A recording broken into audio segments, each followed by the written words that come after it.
Hey guys, welcome back to late spring or the end of spring in Melbourne, Australia, where I've been busy. Well, I'm busy every day, right? Today was the big cut for the dwarf mulberry tree. This one here. Now it's a dwarf. This is a dwarf mulberry tree, right? That's what you would expect when it says dwarf. That's exactly 2.3 meters, 2.4 max. Now we have a dwarf, right? And above that, 2.4 was another 2.4. So we're talking about a 4.8 meter tall dwarf tree. So I cut the tree exactly in half. And guess what? That's fan-bloody-tastic, because I've got all this mulch now. And I've already started to give the mulch to the trees. They're the pitanga tubers, right? So what I do is I just break. I've got a, a mulcher. I haven't used it in 20 years. I'm just too lazy to use the mulcher, guys. An electric mulcher. So what I do is just use my hands. My poor old hands. But that's how I feel. I feel better doing it by hand than using a machine. So I break them up with my hand, as small as I can, and feed it to the trees, right? A few of the trees are going to get fed here, mainly those two. And anything that's too big for me, I just don't bother. Like those there, I can't break those with my hand. I just put them as they are onto the mulch. And that's how I do it, guys. So all I need is this. This tree, this branch cutter, loper, whatever the heck they call this. I've had it for 20 years. 20 years. And I throw it around. I literally throw it around the garden. Throw it. I don't look after it at all. Because it's Fiskars, right? High quality. I don't look after my tools, guys, at all. I don't worship them like some people do. I just throw them around, and they've lasted 20 years. I've never oiled it. It's never had a drop of oil on this chain, never. And it's still working. Look, look, look, look, guys. So again, you don't have to be a purist. You can if you want, but I'm just reminding you there's another side to life, right? And like I said, that's quality. That wasn't a budget tool from the dollar store. I wouldn't be throwing that around. Guaranteed 1 month it's broken. Okay, so next I'm gonna do the Beanley mulberry. That's coming next. I've already done the one in the front, the Hicks Fancy, right? This one is a lot easier. It's a smaller tree. And again, guys, to remind you, the reason I'm growing all these mulberries is for the mulch. The berries are the reward or the secondary purpose. So chop and drop. So you see the Beanley now, and you're going to see it in a few seconds after its haircut. It's standing behind this black sapote tree, chocolate pudding fruit. I wish this bloody tree grew as fast as the mulberry. These two trees are the same age. Well, actually, the black sapote is a year older.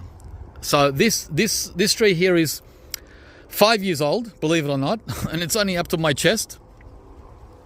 And that is 4 years old, that mulberry. And it's had at least five massacres in the last 4 years. And look, it's 2.5 meters tall, and it's going to get another butchering today. So I wish the black sapote grew as fast as this mulberry. And some of you might be thinking, why does this guy keep shouting and talking so loud and yelling and so passionate and so full of life? Why isn't he sleepy and, quiet? Guys, I'm not a sickly type of person. I'm very hot-blooded. I can't find the right word. I'm very lively. I'm very lively. I don't do sleepiness, except when I'm sleeping. So, one of the reasons is probably my genetics, being Greek. And the other reason would be all the sugar I consume every day. I consume a ton of sugar every day. And I'm not talking about table sugar, guys. I'm talking about fruit sugar. Remember all those oranges that we juiced? The last 3 months? That's sugar. Yeah, every day I drink or eat a lot of fruit sugar. A lot. Every day. I don't skip one day. For breakfast and for lunch. I don't do bacon and eggs. Tiring foods. If I ate butter and meat or a steak for breakfast, oh man, I'd be so freaking tired. After 1 hour, I would have to sit down and take a break. But with sugar, I'm going all day, at least 10 hours of energy. And again, I'm talking about myself. I'm not saying what anyone else, any of you should do. I'm not recommending or advising any of you to do what I'm doing, okay? I'm just talking about what I do as a disclaimer. So we're done. This one was easy. Took only 10 minutes. The dwarf took half an hour because it was up the ladder and around. Here I could reach everything from the front here. I didn't need to go behind. Yeah, so a lot of it fell at the back. See all that? I've got to pick it up. Meanwhile, there's a couple of just 2 or 3 that were half ripe of the Beedley. They pretty much taste the same. The dwarf mulberry and the Beedley are almost identical in taste. Here's another one. Not fully ripe, but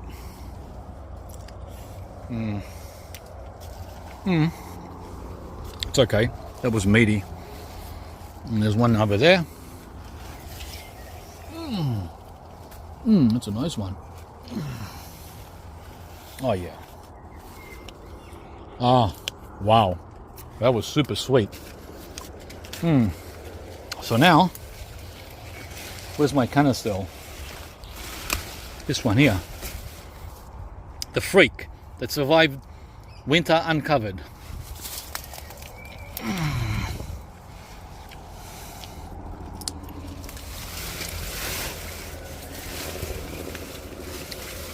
Okay, I'm gonna clear all this mess. Okay, so that's all mulched there, and I'm gonna do the front here. Found a lemon. Careful how we get out. It's all tight spaced.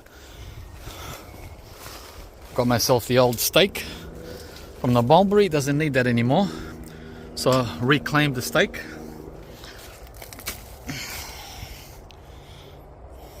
So the black sapote, Tahiti grafted black sapote, got all that, well, half of that mulch, and the canistel and a few of the other gingers down there, they got the rest. And there's the tree, guys, right? So almost half of it gone, and it's opened up this whole area that was all blocked before. You can see the bananas at the back, you can see the apricot at the back. It's opened up, but by January or February, it'll need another prune. So this gets pruned 3 times a year. Every mulberry does.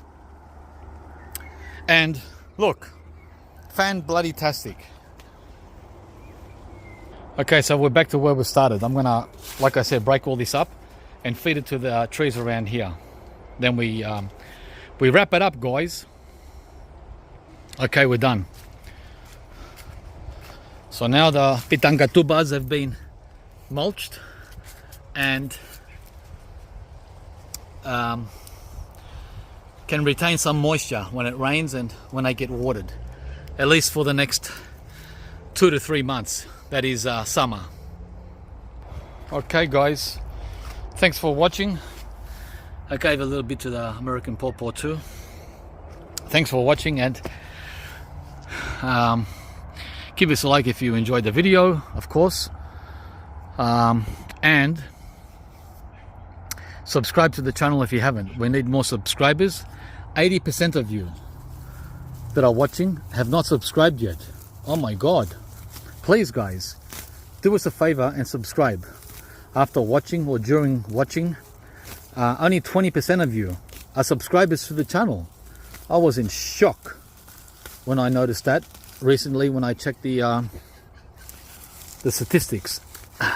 So, as you can see or hear, I put a lot of effort into this channel, into the garden, and I appreciate your support. Okay, it's a daily practice. See you from the next video.